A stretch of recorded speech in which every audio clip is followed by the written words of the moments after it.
ইঁদুরটি খেলতে খেলতে হঠাৎ করে পানিতে পড়ে যায়। তারপরই তার নিজের শিকার ধরতে কুকুরটি পানিতে নেমে যায়। তারপরে ইঁদুর জীবন বাঁচানোর জন্য পানি থেকে লাফিয়ে ওঠার চেষ্টা করছে, কিন্তু কুকুরটি তাকে কোনোভাবেই উঠতে দিচ্ছে না।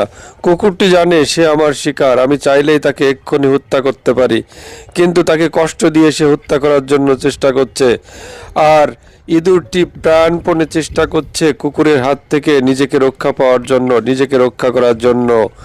কিন্তু বাস্তব জীবনেও এই সমাজে বসবাস করতে গেলে আপনি যখন বিপদে পড়বেন তখন দেখবেন এই কুকুরের মতো কিছু হায়না আপনার উপরে ঝাঁপিয়ে পড়বে, আপনার বিপদের সুযোগকে কাজে লাগাবে। ঠিক এই কুকুরটির মতো আপনাকে নিয়ে তারা খেলবে, কারণ আপনি তখন জলে পড়ে গিয়েছেন, মানে বিপদে পড়েছেন। আপনাকে উদ্ধার করা তো দূরে থাক, তারা আপনাকে আরও বিপদের দিকে ঠেলে দেবে। এই সমাজের বাস্তব রূপ এটাই। আপনি যখন পানিতে পড়বেন, মানে